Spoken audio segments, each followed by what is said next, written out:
Hello, good morning, and welcome to this Dawn Busters Taste Challenge. We have one is a bourbon that my friend David gave me a little bit. We were doing our duo review yesterday, so I have enough left, I guess, for one, maybe two taste challenges. We'll have to find out. This is Woodford Reserve Double Oaked. It's just regular Reserve, and then it's put in an oak barrel and then finished again in another oak barrel.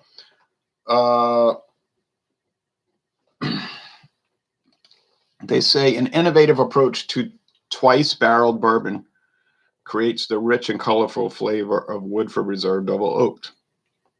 Uniquely matured in separate charred oak barrels, the second barrel deeply toasted before a light char. So toasted, then charred, extracts additional soft, sweet oak character. Okay, so they're saying it's just going to give it a little, it's going to give it a unique character. I found that it maybe did that when we did the taste challenge, the duo review yesterday. I didn't buy this. We were at Savannah Discount and he saw it. Well, actually, I saw it and I showed him. I said, look, it was $12.99 for a bottle, 375 milliliter bottle. So $25.98 for a regular bottle, $25.98. Put two and two, you get a whole. Two halves, you get a whole. So $25.98 is much cheaper than the normal price for this bourbon. Maybe $15 cheaper. So maybe $20 cheaper, depending where you shop. So that's very nice. And but I just didn't want to get it. But he came over yesterday, kind of shocked me because I wasn't expecting him to bring this. But I figured, what the heck, So was it like head and shoulders above regular Woodford Reserve? No, I wouldn't say that. But it was nice and enjoyable, and I liked it. He was getting irritated with me because I kept talking about the price, and he's like, "Why do you keep bringing up the price?" Well, to me, that's exciting because when I said it's just showing people that it's incredible the prices we can get. He said, "No, you're trying to show people up and say, we get better deals than you." I said, "It's nothing like that. I'm just trying to show people that you can, at least close to me, get extraordinary deals. I'm not saying, you can't, we can. There's nothing like that, But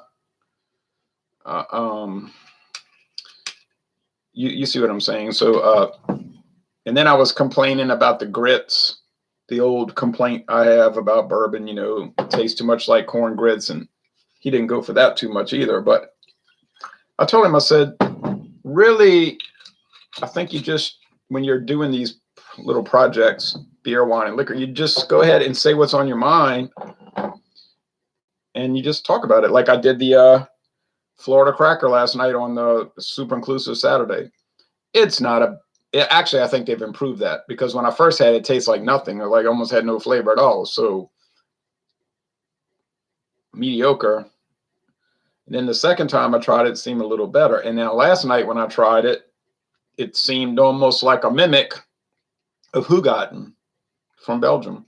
And I know Hugotten used to be stronger in the 80s, like 6%. Now it's down to 4 point something. But I didn't really like it. I was just saying, I don't really like these beers that taste like wheat bread, coriander,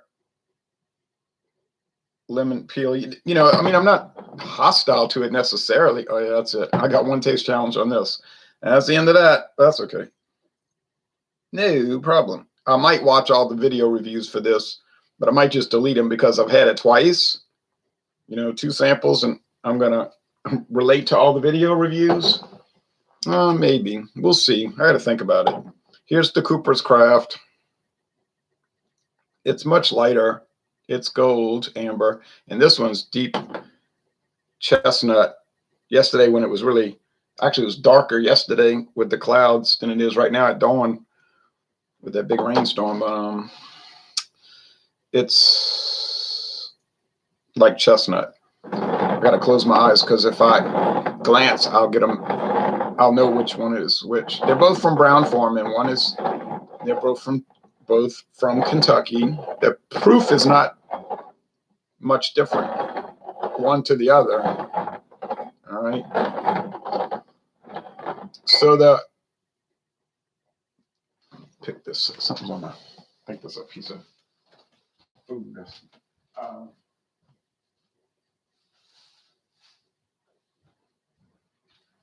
so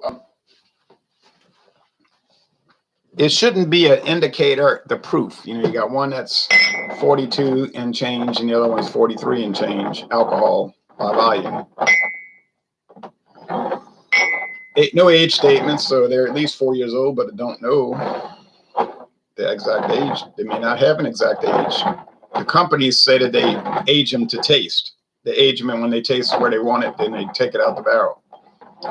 And at Jack Daniels, they were telling us they don't put an age statement because if you do it, you have to pay an extra tax. There's like a tax on aged whiskey. This is what the man said. I mean, I don't know. He said he was working there for 30 years, so he must, since he was 18 years old. So you assume he knows what he's talking about, but he said, but it's about 4 years old, Jack Daniels. But we don't specifically say that because we don't want to pay the tax. But that does sound like a plausible thing, and it would sound like a way to get around these taxes, and I don't support those. So anyway, you might have a different theory or take on that. I hear a lot of people say a lot of things, but they don't back it up. But I would consider him a primary source. He works for the company. He's a brand representative. He said he's been working there 30 years. So he's from that town, Lynchburg. I just would assume that he's not going to say things on a tour that are inaccurate. But you never know, but I would assume that is correct. So yeah, the Hoegaarden is fine. The Florida Cracker, that I believe it has been improved quite a bit, is fine. And like I said on the Hangout last night, I said it's really a style issue with me. It's not a quality problem. It's a style thing. Style. Bourbon.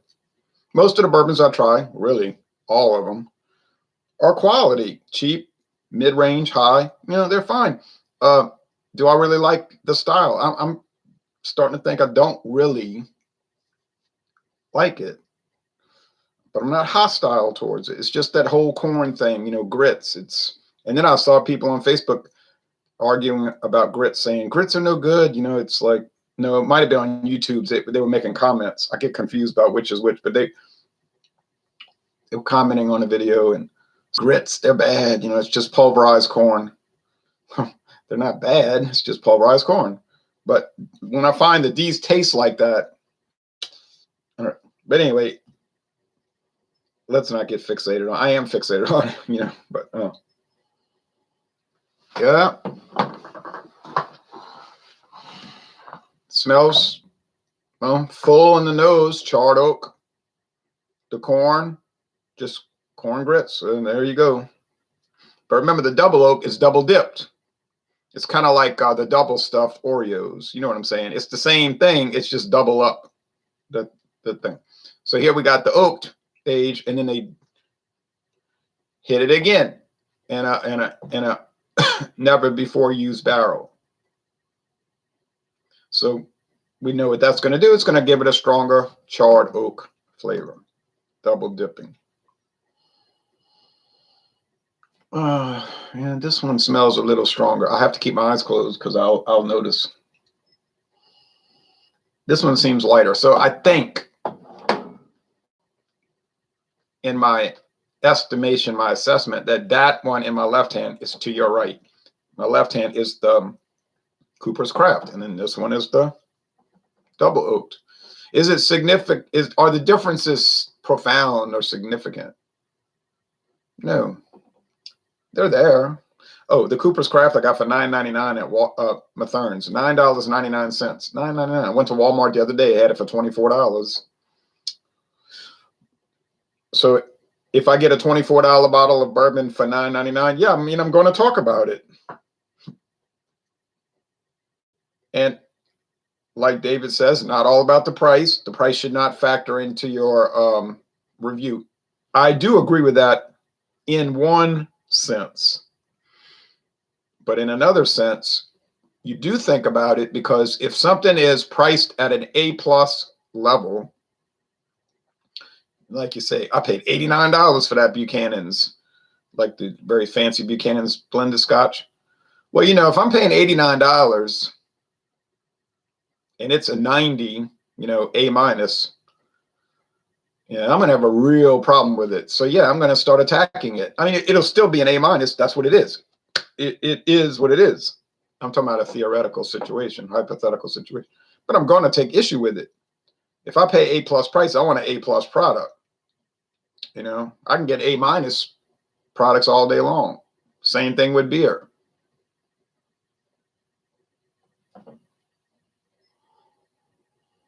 When you establish those baselines, then there you got your reference point. So if the thing doesn't live up to what it's touted as, then I'm going to have a problem with it. This smells fine. I mean, I may as well just go fire up a grill and put corn on it. I know, sounds terrible, but I mean, it sounds terrible for me to say that. I'm not exactly winning friends and fans talking bad about bourbon. And I don't think bourbon is bad, and I don't think bourbon is a bad thing. And I think people that love bourbon are fine, and that they should enjoy their hobby. All right, you know. But I only taste for me. I'm the only one that can taste my own drinks, right?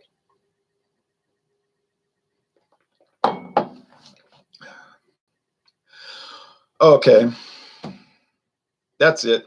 It's so obviously the double oaked Woodford Reserve. There's no question. Too strong, too sharp, too intense. It's like double oak.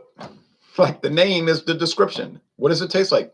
A double oak application, a double application of charred oak, which would or would not appeal to various people, because some people don't like that jacked up taste. They don't even like the charred oak. So if you double it, they'd hate it twice, you know, twice as much as they would normally hate it. I like it, you know, I like the oak. I do like the oak when it overrides that corn grits, you know. So that one's, yeah, that's a dynamite thing. All right, let's go over here.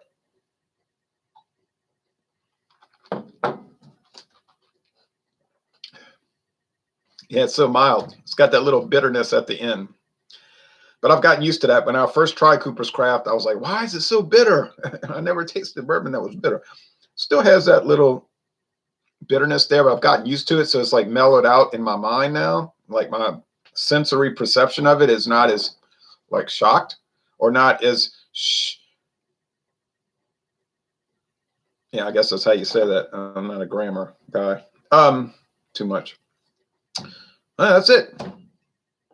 It's sort of like hot sauce. You can have your mild or your hot, but this would be like fire. You know what I'm saying? If you talk about this would be the fire, this would be the mild, you know, and then hot would be in between. If one should call it hot, because it isn't really hot, but that's what they call it over there. So the Diablo is hot, but in an unpleasant way. I've realized. See, the Diablo is just like, they just went crazy, cray with the capsaicin, which is that the compound that makes things hot. It's like Mike's.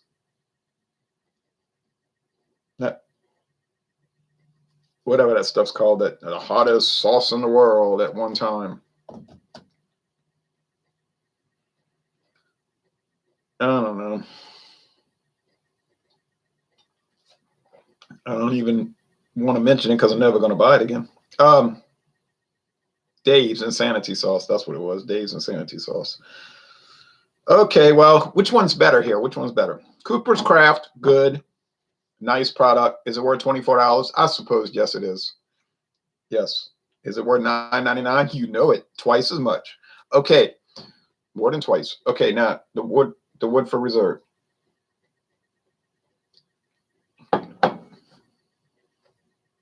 I guess it's worth it because you're going to pay a lot, but you're going to get a lot. You're getting that double oak action. Double oak action. It's like you went to a movie and you got to see two movies. You got two for one price. I did that a few times, but I couldn't stand it because you get so sick of looking at a movie. I don't even like movies anymore, but when I was a child, even you'd say, oh, it's too long. It's like football doubleheader on Sunday. I never could stand to sit through 2 games. You'd be watching the second game, you know, be on NBC, the Dolphins and the Baltimore Colts, and you just like 1981 or something. You're like, I can't stand looking at this. I mean, it's the Orange Bowl. You like to look at the Orange Bowl. It's just an attractive stadium. And you show the end zone, you see the people on the bleachers like right on the field. That was kind of neat. But you just couldn't stand. I couldn't stand sitting through all of it. I'd watch the Saints. That was my main interest anyway. New Orleans Saints usually get all upset because they would too bad. But then you go outside, go ride a bike. You check in. I would check in. Now, at the end of the game, if the Dolphins and Colts was coming down to a real showdown, of course, in 81, it wouldn't have been so much. The Colts had gotten so bad. But, yeah, you'd watch that. If it was the playoffs, like the Chargers. And wasn't it the Chargers and the Dolphins that went into that double overtime game? That was incredible. So, but, yeah, things like that, you just can't take your eyes off it, you know. So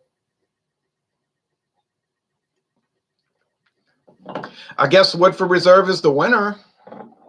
It is the winner. It's better in a sense. Open my eyes now.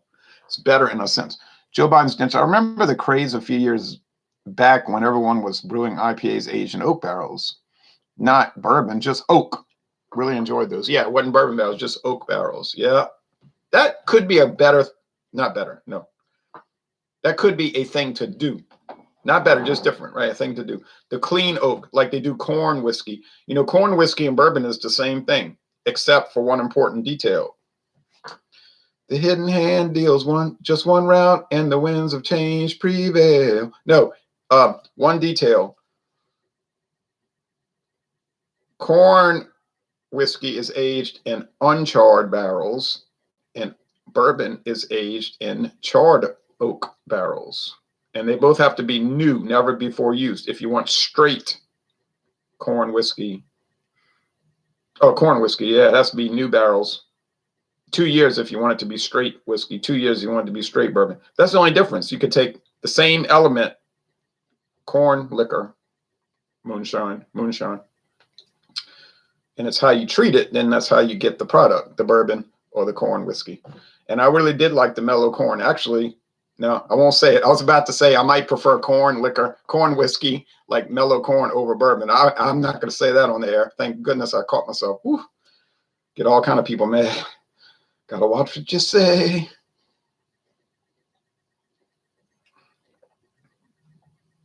Now, which one do I prefer? Well, you know, I prefer the double oaked. Why? Because it overrides that corn grits flavor. I like to eat cornbread, but I wouldn't necessarily want to drink it. I like to eat grits, but I wouldn't necessarily want to drink it. So the double oak is a nice thing because that charred oak, that intense charred oak vanilla flavor overrides corn, which in my booklet is a good thing. And they even show the color wheel. Yeah, the color wheel. We're in art class, art 1. They show the flavor wheel, the taste wheel, and it's majority oak, like 40% wrapped around that wheel is oak. Yeah, I'm enjoying that.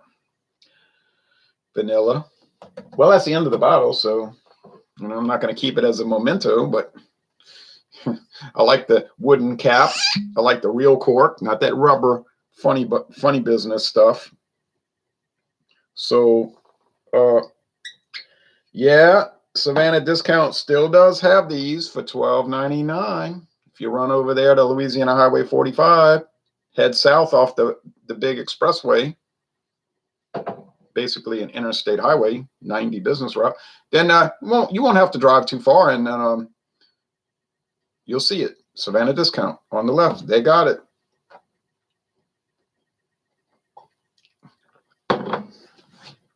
Yeah, that's a winner. That's a real winner.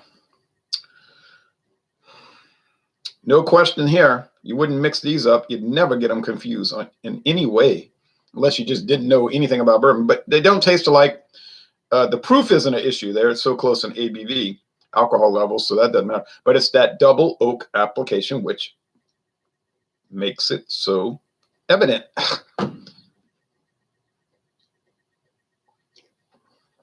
But the Cooper's Craft is very nice in its own right. Very nice. It has a good oaky flavor too. So that I said the other day, this closes out our bourbon taste challenges for a good while. And I thought so, but then he brought the double oaked over, and I said, I'll do a challenge. You know, why just drink it when you could have a contest? Those are more fun. You know, the contest, you have a winner and all that. It just makes it more exciting. So then Tuesday we'll be back to rum, but it won't be a challenge. It'll be it'll be Cruzan, the aged gold rum. Versus, they call it dark rum, but it really isn't dark. They call it aged dark rum. It's not much darkness associated with it, but that's what they call it. It's darker than the light, the clear. And we'll go up against Bacardi Reserva Ocho, the 8-year reserve, the old family recipe from 1862 that a few years ago they released to the public, but the Bacardi people would drink it at their own parties. Well, that won't be much of a contest, I'm sure. But anyway, but we do these. We do what we call long march through the brands. The long march of the brands. We try them all against each other for whatever, however it works out. So, yeah, that's it. So thank you for watching this video production, and I should be, well, I have a Monday slot open, but I probably won't feel like doing it tomorrow. On Monday, you kind of really don't feel like doing it. But maybe today, this afternoon, I'll do the Monday rum taste challenge today. That would be nice to get that done. And then do the 10-year on Tuesday. Yeah. I like that idea. Thank you, you. I'm talking to myself. Thank you, you. Thank you, me, for that good idea. Off topic, but have you ever considered enabling super chat on your streams? Isn't that something where you have to pay for it? Some kind of deal like that? Anytime I see a thing where it's like your fans can pay money and get these extra benefits, I'm like, nah, that ain't gonna happen. They shouldn't have to pay anything. But if you could do it for free, like if I could do that for free for y'all, yeah, super chat, could do super duper chat. All right, thanks, y'all.